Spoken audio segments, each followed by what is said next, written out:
Hi friends, குழந்தைங்களுக்கு snacks evening snacks school விட்டு வந்தோடனையும் இட்லி வச்சு எப்படி வந்து ரெசிபி பண்ணலான்னு பார்க்கலாம். இட்லி வித் எக் ஃப்ரைடு எப்படி செய்யலான்னு பார்க்கலாம் வாங்க. ஹாய் ஃப்ரெண்ட்ஸ், இப்போ டைம் பார்த்தீங்கன்னா கரெக்டாக 3:15. தம்பி வந்து ஸ்கூல்லேருந்து வந்துட்டான். இப்போ பார்த்தீங்கன்னா அவனுக்கு சாப்பிட்றதுக்கு ஸ்நாக்ஸ் எதுவும் இல்லை, எல்லாமே காலியாகிடுச்சு. இது சிப்ஸ் ஒன்று தான் இருக்குது, இது கொடுத்தாலும் அவன் சாப்பிட மாட்டேங்கிறான். ஸோ அதனால் நம்ம வேறு ஏதாவது சாப்பிட கொடுக்கலாம் அப்படின்ட்டு நான் ரைஸும் பார்த்திங்கன்னா தீர்ந்துருச்சு, காலையில் வச்ச ரைஸு. அதனால் இட்லி தான் 4 இருந்தது.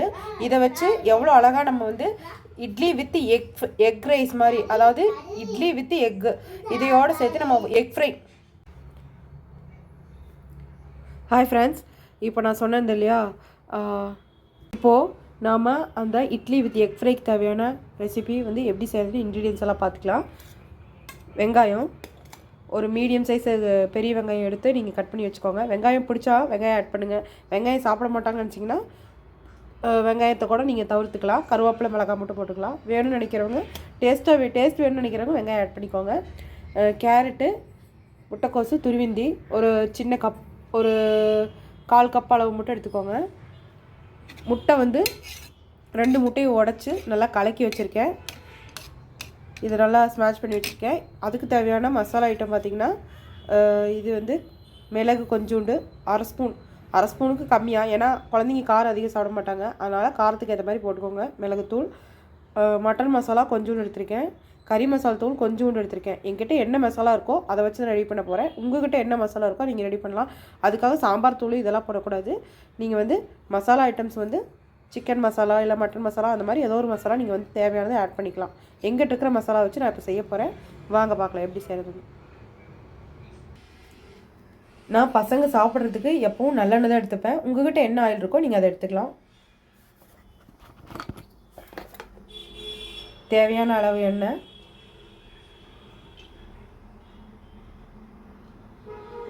ஓகே, இப்போது கொஞ்சம் கடுகு போட்டுக்கலாம்.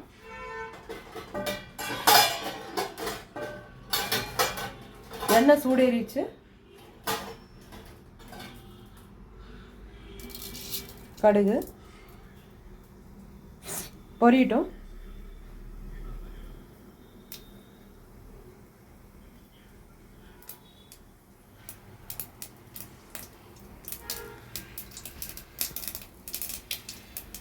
நல்லா பொரிஞ்சு வரட்டும். எப்போவுமே நீங்கள் வந்து ஃப்ரெண்ட்ஸ் பேக்கரி ஐட்டம் இல்லை வந்துட்டு நூடுல்ஸு இல்லை வந்துட்டு வேறு எதுனாலும் நீங்கள் பாஸ்தா அந்த மாதிரி நீங்கள் செஞ்சு தரத்துக்கு வீட்டில் இருக்கிற திங்ஸை வச்சே நம்ம வந்து நிறைய விஷயங்கள் செஞ்சு கொடுக்கலாம் குழந்தைங்களுக்கு. அவங்களுக்கு பிடிச்ச மாதிரி செஞ்சு கொடுங்க, அப்போ தான் அவங்க சாப்பிடுவாங்க. அதனால் வீட்டில் இருக்கிறத வச்சு எவ்வளோ நல்லா செய்ய முடியுமோ ரெசிபியை செஞ்சு கொடுங்க. கண்டிப்பாக அவங்க பிடிச்ச மாதிரி செஞ்சு கொடுத்தீங்கன்னா நல்லாவே சாப்பிடுவாங்க. பேக்கரி ஐட்டம்ஸ் எல்லாம் ஃபுல்லாகவே தவிர்த்துருங்க, ஏன்னா அது சாப்பிட்றதுக்கு டேஸ்ட்டாக இருக்கும், பட் ஆனால் அது ஹெல்த்து கிடையாதுன்னு உங்களுக்கே தெரியும். இந்த மாதிரி டெய்லியும் ஈவினிங் வந்து ஏதோ ஒன்று அவங்க வரதுக்கு முன்னாடி நீங்கள் வந்து செஞ்சு வச்சிங்க அப்படின்னா ரொம்ப ஹெல்ப்ஃபுல்லாக இருக்கும். அவங்களுக்கும் அது எனர்ஜி மாதிரி இருக்கும். இப்போ நல்லா வெங்காயம் வந்து வணங்கிக்கிட்டோம்.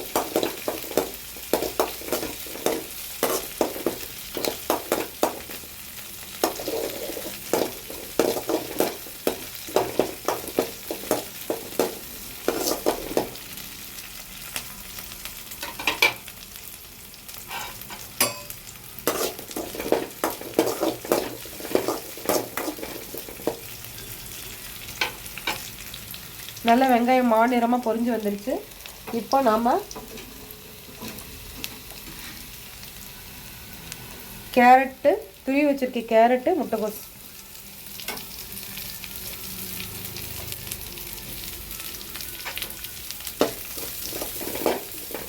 நல்லா வதக்கிக்கலாம்.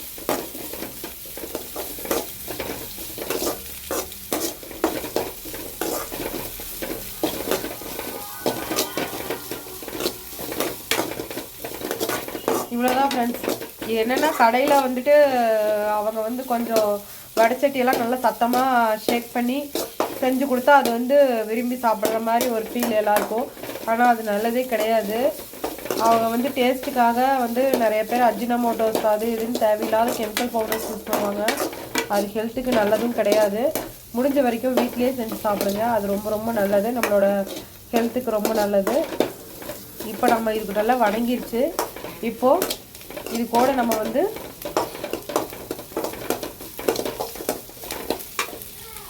முட்டையை வந்து நம்ம ஊற்றிடலாம்.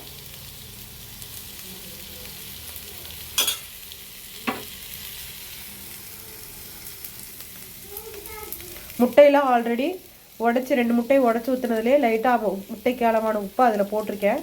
அதனால் நீங்கள் வந்து இது தனியாக போட வேண்டாம் உப்பு.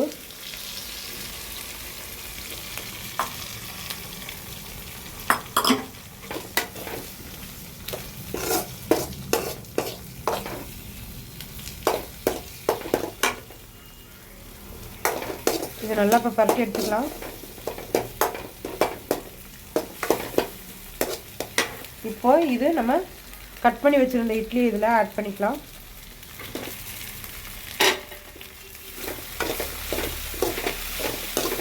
இப்போ இதுக்கு தேவையான மசாலா ஐட்டம் நம்ம தட்டில் வச்சுருந்தோம் இல்லையா, மட்டன் மசாலா, கொஞ்சம் மிளகுத்தூள், கறி மசாலா தூள், இதை நான் வந்து இதில் வந்து ஆட் பண்ணிக்கிறேன்.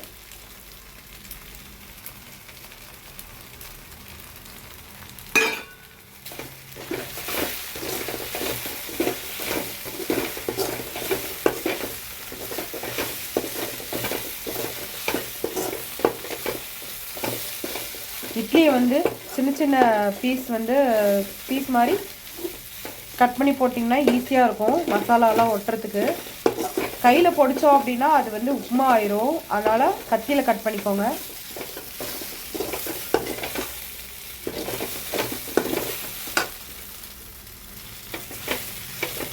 அடுப்பை வந்து சிம்மிலேயே வச்சுக்கோங்க. ஏன்னா முட்டை போட்டிருக்கிறதால சீக்கிரம் அடிப்பிடிக்கிறதுக்கு வாய்ப்பு இருக்குது.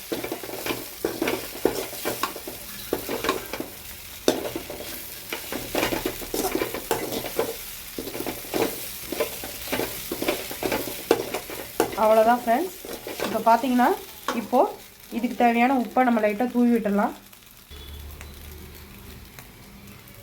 தேவையான உப்பு அளவு வந்து சேர்த்துக்கோங்க.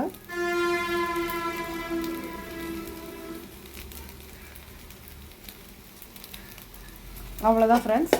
இப்போ இதை நல்லா வணக்கிக்கலாம்.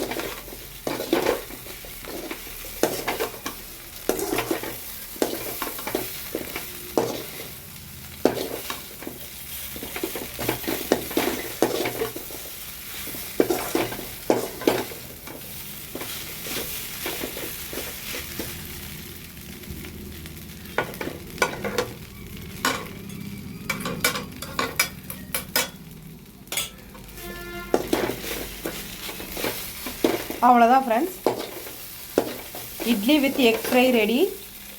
பார்த்திங்களா, நல்லா ஒட்டிருச்சு மசாலாஸ் எல்லாம். இப்போ இதை வந்து நம்ம ஸ்பூனுக்கு போட்டு கொடுத்தோம்னா குழந்தைங்க உட்காந்து டிவியும் போட்டு விட்டுட்டோம்னா அவங்களுக்கு பிடிச்ச சேனல் வச்சுட்டோம் அப்படின்னா அழகாக உட்காந்து இதை சாப்பிட்டுக்கிட்டே டிவி பார்த்துக்குவாங்க. நீங்களும் இது மாதிரி ட்ரை பண்ணி பாருங்கள் வீட்டில். பிடிச்சிருந்தா கமெண்ட் பண்ணுங்கள், சப்ஸ்கிரைப் பண்ணுங்கள். அப்போ தான் நான் போடுற வீடியோஸ் உங்களுக்கெல்லாம் வரும். நீங்களும் மேலும் மேலும் நல்ல நல்ல வீடியோஸ்லாம் திரும்ப மீட் பண்ணலாம். டெய்லியும் சாயந்தரம் ஸ்நாக்ஸும் வந்துட்டு எப்படியெல்லாம் குழந்தைங்களுக்கு விதவிதமாக ப்ரிப்பேர் பண்ணி தரலாங்கிறத நான் உங்களுக்கு டெய்லியும் வீக்லி ஒன்ஸ் நான் வந்து உங்களுக்கு கொடுக்குறேன், ரெசிபி கொடுக்குறேன். எப்படி வந்துட்டு நீங்கள் செய்கிறதுங்கிறத நீங்கள் அதை பார்த்து நீங்கள் கற்றுக்கோங்க. சின்ன சின்ன ஸ்நாக்ஸ் மாதிரி தான் இருக்கும், பட் ஸ்நாக்ஸ் மாதிரியும் இருக்கும், ஃபுட்டு மாதிரியும் இருக்கும் நான் செய்கிறது.